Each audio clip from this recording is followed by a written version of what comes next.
은혜 받으실 하나님의 말씀은 골로새서 2장 6절로 7절에 있는 말씀입니다. 이 계시의 말씀을 읽을 때에 오늘도 살아계신 주님의 음성으로 들려줄 수 있기를 원합니다. 함께 낭독을 하겠습니다.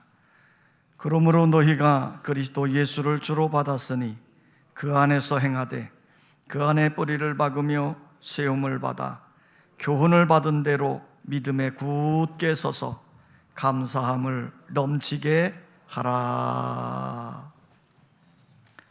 우리 임준원 지사님 찬양이 있겠습니다.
따스한 손길로 사랑하심을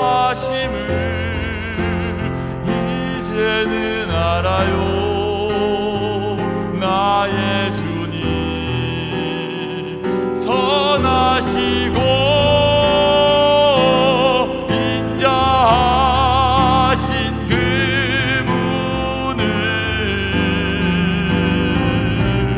모든 것을 아름답게 창조하시고 우리를 보시며 기뻐하시는 나의 주님을 영원히 찬양해.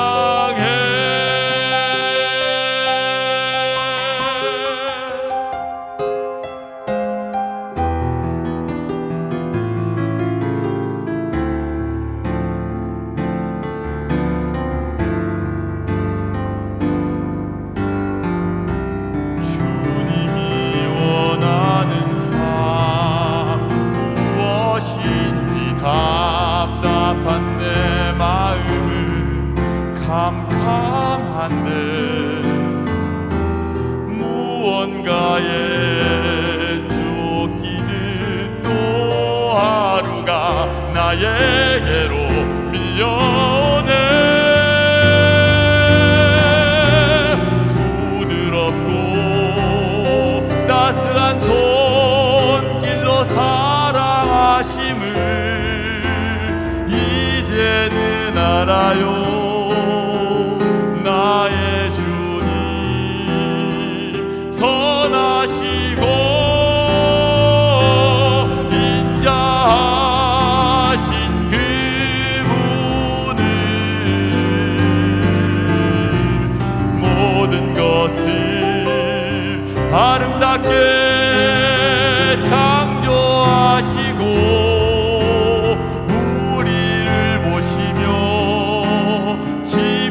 기뻐하시는 나의 주님을 영원히 찬양해. 모든 것을 아름답게 창조하시고 우리를 보시며 기뻐하시는 나의 주님을 영원히 찬양해.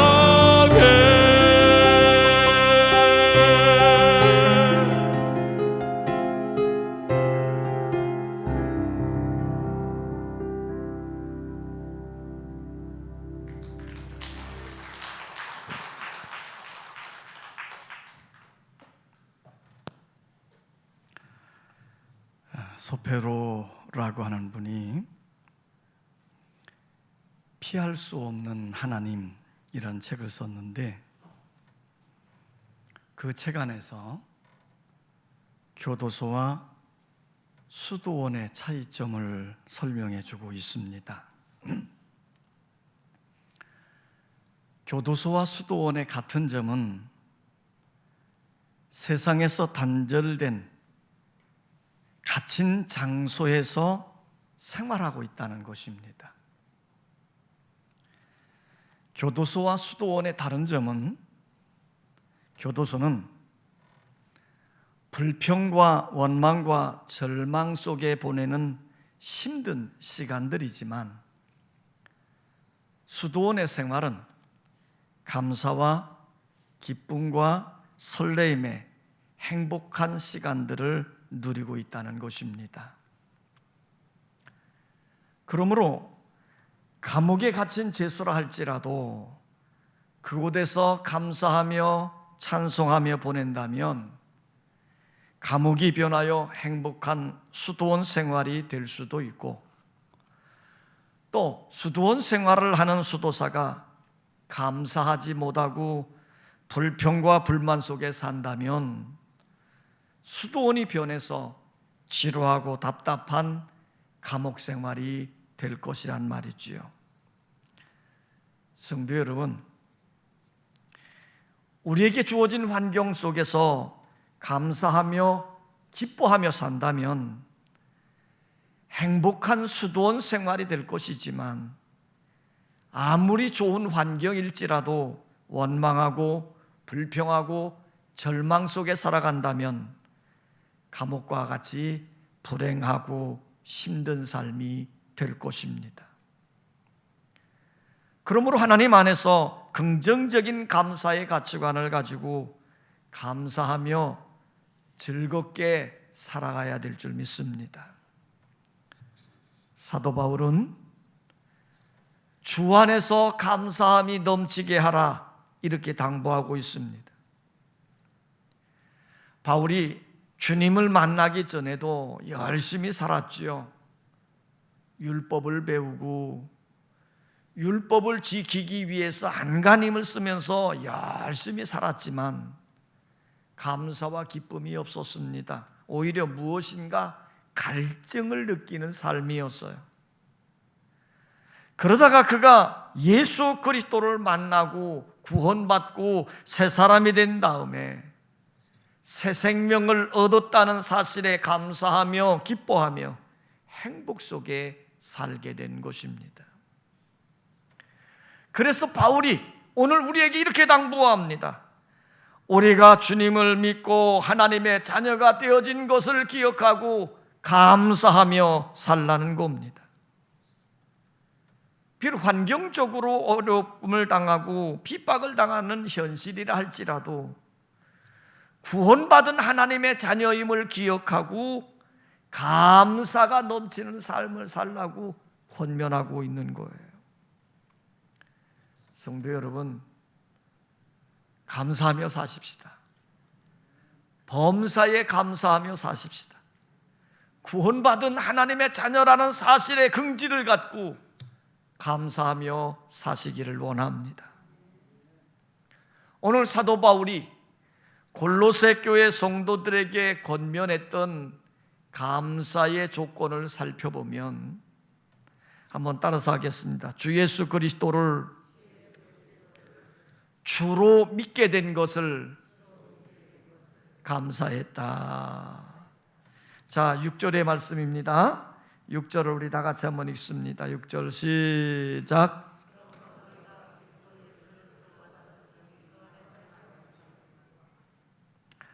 우리는 예수 그리스도를 구주로 받은 자들이에요. 이 한 가지 사실만으로도 우리는 감사해야 돼요. 예수를 믿고 구원받아 하나님의 자녀로 살고 있다, 이 말입니다.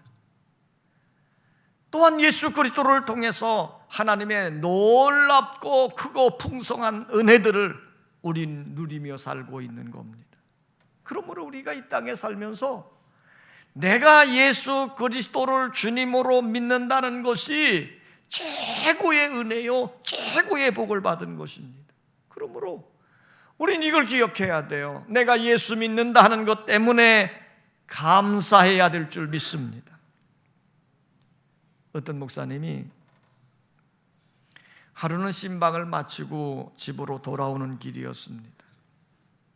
차를 타고 온 길인데 그만 도중에 고장이 나서 길 옆에 세우고 땀을 뻘뻘 흘리면서 고장난 부분을 고치고 있습니다.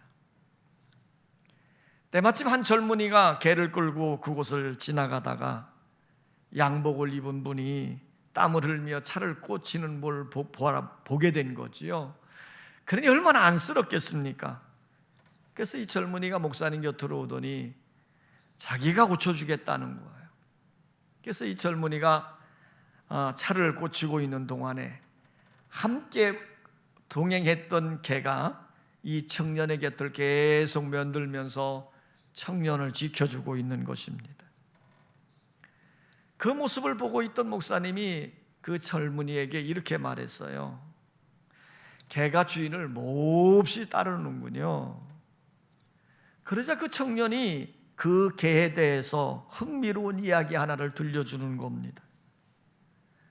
한 번은 이 젊은이가 등산을 갔대요. 혼자 갔는데 그만 발을 잘못 디디는 바람에 낭떠러지로 굴러 떨어지게 되는데 떨어지면서 간신히 나뭇가지 하나 붙잡고 매달려 있답니다. 근데 도저히 올라올 길이 없는 거예요. 근데 때마침 들개가 옆을 지나가더랍니다.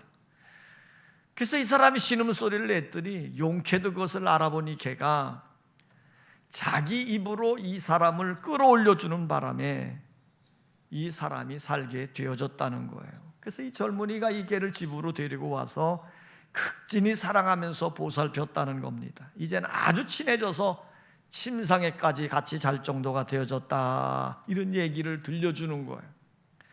그래서 목사님이 이야기를 듣고 젊은이에게 이렇게 말했습니다.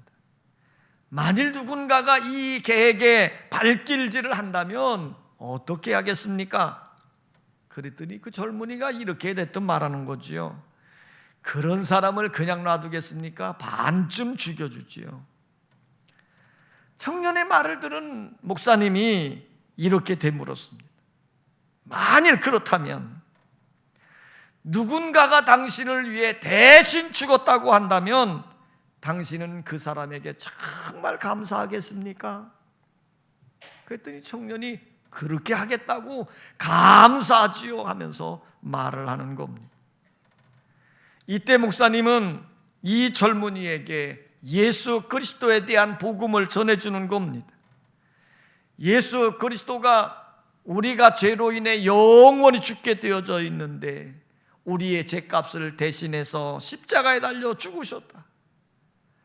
그 예수 그리스도의 십자가에서 죽으심을 통해서 우리의 죄가 사하여졌고 이 사실을 믿는 순간 구원받아 하나님의 자녀가 되어지는 것이다 라고 복음을 설명해 주었답니다. 이 청년은 복음을 다 듣고 난 다음에 예수 그리스도를 주님으로 영접하겠다고 고백을 했답니다. 여러분, 예수님은 우리를 대신해서 우리의 죄값을 지시고 십자가에 달려 돌아가셨습니다. 예수님이 십자가에서 흘린 보혈로 우리의 모든 죄가 깨끗하게 씻겨진 것입니다. 그리고 우리에게 영원한 생명을 주심으로 천국을 유업으로 받게 해 주신 것이지요. 그러므로 우리가 예수를 주님으로 믿고 영생을 누리게 되어지는 일 감사해야 됩니다. 날마다 내가 구원함을 받았다, 내가 하나님의 자녀로 산다고 하는 이 사실을 기억하고 감사하며 사는 여러분 되시기를 원합니다. 오늘 사도 바울은 골로새 교회의 성도들을 향해서 감사해야 될 조건을 따라서 합시다. 믿음으로 행하며 사는 것을 감사했다. 지금 이 사도 바울은 골로새 교인들이 흔들리지 아니하고 믿음과 사랑 안에서 사랑하는 것을 보면서 감사. 지금 이 골로새 교회 성도들은 핍박을 받습니다. 환난을 당합니다. 어려운 환경 속에 살고 있음에도 불구하고 에바브로디도를 통해서 믿음의 훈련을 받으면서 흔들리지 아니하고 믿음 위에 견고히 서가는 것을 바라볼 때 얼마나 감사하지 않겠습니까? 우리 믿음의 사람들, 우리가 감사해야 될 것은 우리가 예수 그리스도를 향한 믿음을 가지고 믿음 안에서 행하고 사는 것을 감사해야 되는 거예요. 또한 우리 성도들이 함께 믿음으로 세워져 가고 있음을 보면서 감사해야 되는 거예요. 저는 때때로 목회를 하면서 큰 기쁨을 느끼고 감사할 때가 있는데, 특히 믿음이 연약한 성도들이 말씀을 듣고 말씀 안에 훈련을 받으면서 믿음 위에 굳건하게 세워가면서 그 어려운 세파를 이겨가고 있는 것을 보면 얼마나 기쁘고 이쁜지, 그런 데서 목회의 보람을 느끼는 것 같습니다. 내가 온전한 믿음으로 성숙해져 갈 때 그것은 많은 사람들에게 믿음의 도전을 심게 되어지고 감사하게 만드는 거예요. 여러분, 우리가 믿음으로 선다, 믿음으로 세워져 간다고 하는 것은 입으로 하는 것이 아닙니다. 행함으로, 감사로 표현되어지는 거예요. 미국의 어떤 흑인 교회에서 있었던 에피소드입니다. 이 흑인들은 예배를 드려도 매우 열정적으로 예배를 드리지요. 그들은 찬양을 불러도 그냥 입으로만 부르지 아니하고 몸으로 춤을 추면서 찬양을 합니다. 설교를 들어도 가만히 있지를 않아요. 조금 은혜가 된다 싶으면 아멘 할렐루야를 외치면서 큰 소리로 화답들을 합니다. 어느 주일날 목사님이 설교 도중에 이렇게 말씀했습니다. 여러분, 우리는 지금 안전뱅이처럼 앉아만 있습니다. 일어나서 걸어야 됩니다. 여기저기서 화답이 일어났어요. 맞습니다. 우리는 일어나 걸어야 됩니다. 이어서 목사님이 또 이렇게 말씀하시는 거예요. 여러분, 교회가 할 일이 너무 많습니다. 일어나 걷는 것 가지고는 부족합니다. 뛰어가야 됩니다. 교인들은 신이 나가지고 맞장구를 치며 화답을 하는 겁니다. 맞습니다. 맞아요. 뛰어갑시다. 목사님이 더 힘주어서 설교를 합니다. 여러분, 세상은 너무너무 넓습니다. 우리가 땅끝까지 복음을 전하기 위해서는 날아가야 됩니다. 날아갑시다. 그러자 모두가 큰 소리를 외쳐대면서 아멘 할렐루야, 날아갑시다, 날아가요. 목사님이 흐뭇한 모습으로 교인들을 바라보면서 이렇게 말씀하셨습니다. 여러분, 우리가 이런 시대적 사명을 달성하기 위해서는 물질이 필요합니다. 그러니 우리 모두 이 시간에 구체적으로 작성을 해서 하나님께 헌금을 드리십시다. 그러자 그렇게 열정적으로 화답하던 사람들이 조용해지더라는 거예요. 아무도 화답하는 사람이 없더라 합니다. 단지 한 사람이 용기를 내서 이렇게 말하더래요. 목사님, 우리 교회로 하여금 예전처럼 도로 앉아있게 하십시다. 이렇게 말로만 하는 신앙은 진정한 감사가 없어요. 감사는 믿음의 표현이요, 우리의 행동으로 나타나야 되는 것입니다. 우리는 예수 그리스도를 우리의 주님으로 받아들인 자들입니다. 예수 그리스도가 나의 죄를 사해 주시기 위해서 나 대신 십자가에서 형벌을 받으시고 죽으셨다는 사실을 믿는다면 우리가 그 어떤 희생과 헌신을 하더라도 감사할 수밖에 없는 거예요. 사랑하는 성도 여러분, 든든한 믿음 위에 굳게 서서 앞을 향해 달려가시기를 원합니다. 우리가 믿음 위에 굳게 서서 달려가는 모습을 통해 다른 사람들에게 감동을 주고 격려가 되어지는 아름다운 믿음의 삶이 되어질 것입니다.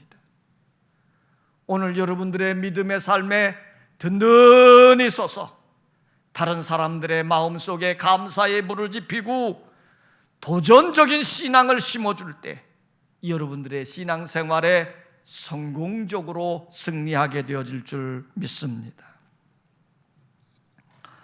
오늘 바울은 골로새 교회 성도들을 향해서 이렇게 감사하라는 거지요. 따라서 합시다. 믿음을 통한 소망을 가짐으로 감사하라. 자, 지금 골로새 교인들이 환난을 당합니다. 핍박을 당합니다. 어려움을 당합니다. 그런 과정에서도 흔들리지 않는 믿음을 가지고 있습니다. 또한 이들은 서로 사랑 가운데서 교제하고 격려해 주면서 서로 힘이 되어주고 있어요.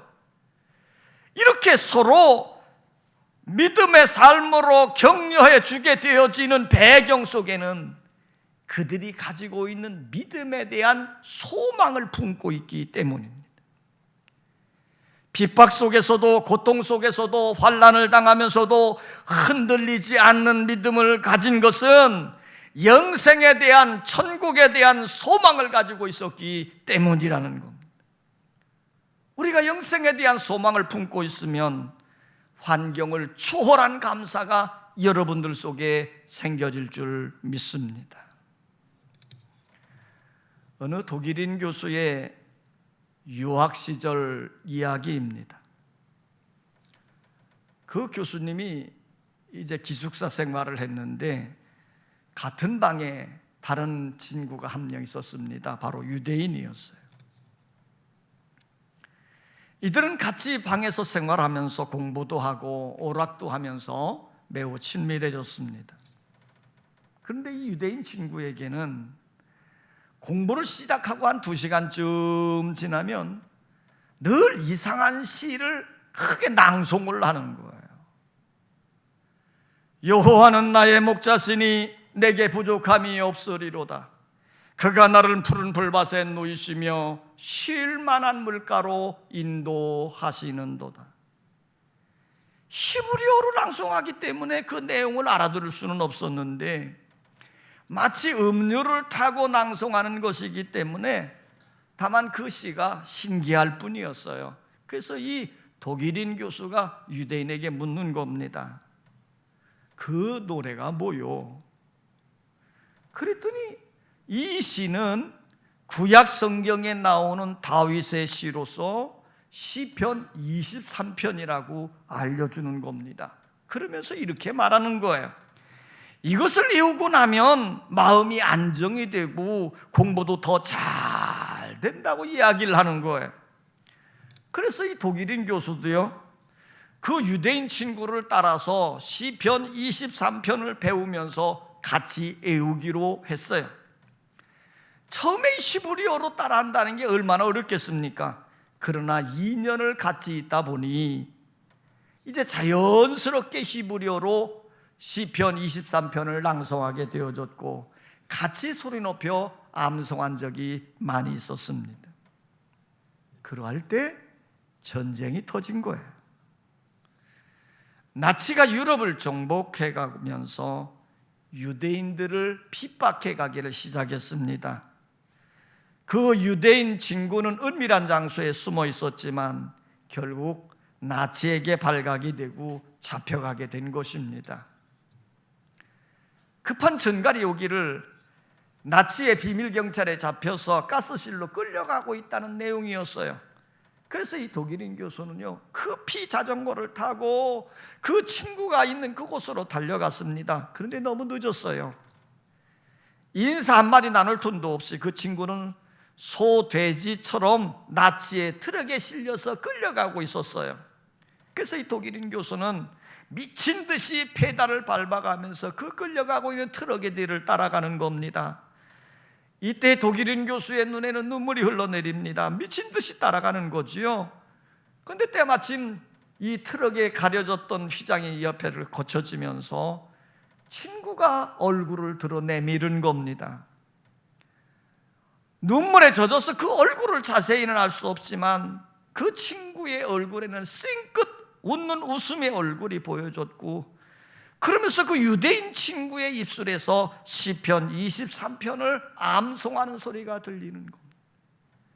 여호와는 나의 목자시니 내게 부족함이 없으리로다. 그가 나를 푸른 풀밭에 누이시며 쉴만한 물가로 인도하시는도다. 눈물이 왈칵 쏟아지는 겁니다. 가스실로 끌려가면서도 그 시를 암송하고 있는 거예요. 이 독일인 교수도 자기도 모르게 자전거 페달을 밟으면서 같이 시편 23편을 암송해 가는 거지요. 이것이 그 친구와의 마지막이었습니다. 전쟁이 막바지에 이르렀을 때 독일군은 최후의 발악을 하는 것입니다. 결국 이 독일인 교수도 독일군에 끌려가게 됐습니다. 이제 전쟁에 참여하잖아요. 그래서 이 독일인 군대가 러시아를 침략하게 되어지고 러시아에서 연합군이 결성해서 서로 전쟁을 하는데, 그 전쟁에서 이 독일인 교수가 포로로 잡히고 말았습니다. 결국은 그 전쟁에 포로로 잡힌 자들 전부 총살을 시키는 사형을 진행하게 되는 거예요. 자, 이 독일인 교수는 사형장으로 끌려가면서 죽음의 공포에 울부짖는 겁니다. 그때 문득 가스실로 끌려가면서도 싱긋 웃으면서 시편 23편을 암송하던 유대인 친구의 얼굴이 생각이 난 겁니다. 그래, 죽음의 길을 웃으며 떠난 친구처럼 나도 당당하게 죽음을 맞이하자. 동료들이 1명, 2명 총살로 죽임을 당합니다. 이 독일인 교수 차례가 되어졌을 때 총을 겨냥하고 있는 군인에게 마지막으로 할 말이 있다고 잠시 멈춰달라고 요청을 했습니다. 허락을 받은 이 교수님은 눈을 감고서 지그시 시편 23편을 암송하는 것입니다. 알 수 없는 힘과 용기가, 마음의 평안이 위에서부터 속에서부터 흘러나오는 거예요. 이때 이 독일인 교수는요, 자신을 겨누고 있는 그 연합군 병사 앞에서 자기도 모른 채 큰 소리로 시편 23편을 낭송하게 되어진 것입니다. 근데 그때 놀라운 일이 벌어진 거예요.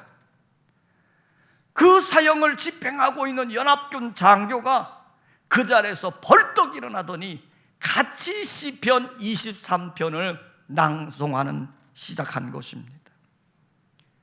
바로 그 연합군 장교는 유대인이었던 것이지요.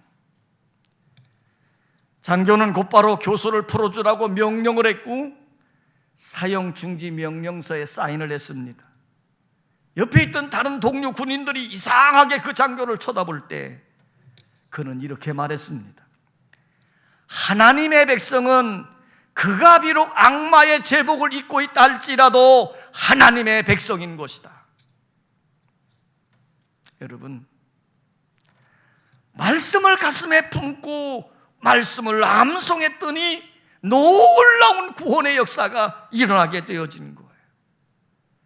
내가 사망의 음침한 골짜기로 다닐지라도 해를 두려워하지 않을 것은 주께서 나와 함께 하십니다. 하나님의 말씀을 마음에 품고 믿음으로 살 때에 감사할 일이 생겨지더라는 것입니다. 믿음으로 말씀을 붙들고 살면 말씀대로 되어진다는 소망을 품고 살아가십시다. 사도 바울의 고백처럼 내가 달려갈 길을 다 가고 선한 싸움을 싸우고 믿음을 지켰으니 이제 후로는 나를 위하여 의의 면류관이 예비되어져 있노라. 이런 소망을 가지고 살아가게 되어지면 우리는 어떤 상황 속에서도 감사함이 넘쳐질 줄 믿습니다. 오늘 바울은 골로새 교회 성도들 향해서 이렇게 감사하라고 외칩니다. 나를 구원해 주신 예수 그리스도를 주님으로 믿기 때문에 감사하자는 거예요. 내가 믿음으로 행하고 믿음으로 살고 있기 때문에 감사하자는 겁니다. 우리가 말씀을 붙들고 하나님의 약속을 소망 중에 바라보고 있으니 감사하자는 거예요. 감사하며 사십시다. 감사하며 여러분들의 삶을 천국의 자리로 이끌어 가시기를 주의 이름으로 축원합니다. 아버지 하나님, 우리가 살고 있는 삶의 현장들을 돌이켜보면 답답할 때도 있고 우리의 마음을 언짢게 할 때도 있고 우리를 힘들게 만들 때도 있습니다. 그러나 그런 모든 과정 속에서도 우리를 구원해 주신 주님의 놀라운 사랑과 은혜를 기억하게 하여 주셔서 내가 구원받았음에 감사하는 자 되어지기를 원하고, 그런 어렵고 힘겨운 상황 속에서도 우리가 믿음을 지켜 행하고 살고 있음을 깨닫고 감사하기를 원합니다. 더 나아가 하나님의 말씀 속에 우리에게 소망으로 주신 모든 것들을 품고 살아갈 때 우리에겐 어려움이, 핍박이, 환난이 닥친다 할지라도 우리는 그런 과정 속에서 넉넉히 감사하며 살아갈 수 있습니다. 오늘 바울이 친히 경험했던 놀라운 감사와 은혜를 골로새 성도들이 그렇게 살아가기를 당부하고 있습니다. 오늘 우리도 그렇게 살아가기를 당부하는 말씀을 기억하면서 늘 긍정적인 믿음의 가치관, 감사의 가치관을 가지고 감사하며 살게 하여 주시옵소서. 예수님의 이름으로 기도하옵나이다. 아멘.